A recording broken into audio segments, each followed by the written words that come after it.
तपाईहरुले नेप्सेको सेकेन्डरी मार्केटमा कारोबार गर्दै हुनुहुन्छ भने अथवा गर्ने सोच्दै हुनुहुन्छ भने त्यो बेलामा तपाई डाइरेक्टली जोडिनु एउटा संस्था हो स्टक ब्रोकरको। अनि धेरै जनाको दिमागमा यो ब्रोकर भन्ना साथ यही सेकेन्डरी मार्केटमा कारोबार गर्न टीएमएस अकाउन्ट ओपनिङ गर्ने अनि शेयर किनबेच गर्दाखेरि अर्डर लिने र कारोबार भएपछि डिम्याटमा शेयर हाल्दिने अथवा बैंक अकाउन्टमा पैसा डिपोजिट गर्दिने अफिस भनेर आउँछ होला है। के स्टक ब्रोकरबाट हामी इन्भेस्टरहरूले लिन सक्ने सेवा यति मात्र हो कि अरु पनि सेवा ब्रोकरबाट लिन सकिन्छ? सोच्नुस् त, यति नै मात्र हो जस्तो लाग्छ है।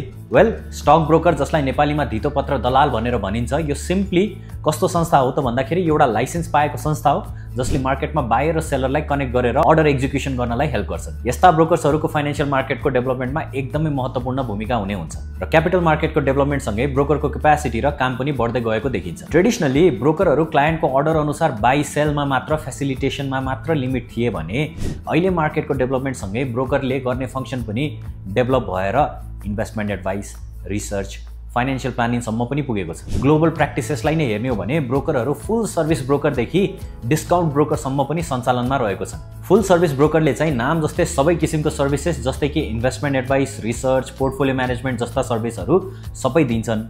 डिस्काउन्ट ब्रोकरले चाहिँ अलिकति सस्तो कमिसनमा ट्रेड एक्जिक्युसन गर्ने काम मात्र गर्छ। जस्तै इन्डियाको पपुलर ब्रोकर चाहिँ जेरोदा एउटा डिस्काउन्ट ब्रोकर नै हो। यो त भयो ब्रोकरको ग्लोबल प्र्याक्टिस, तर हाम्रो नेपालमा चाहिँ अझै पनि ब्रोकरको सर्भिस चाहिँ सेकेन्डरी मार्केटमा शेयर बाई सेललाई चाहिँ फेसिलिटेट गर्ने बाहेक त्यस्तो धेरै सर्भिस सञ्चालन गर्ने चाहिँ क्यापेसिटीमा पुगेको छैन। नेपालमा पनि क्यापिटल मार्केटलाई अझै डेभलप गर्नको लागि ब्रोकरको फंक्सन र क्यापेसिटी चाहिँ इन्क्रिमेन्ट गर्नुपर्ने ठाउँ धेरै नै देखिन्छ।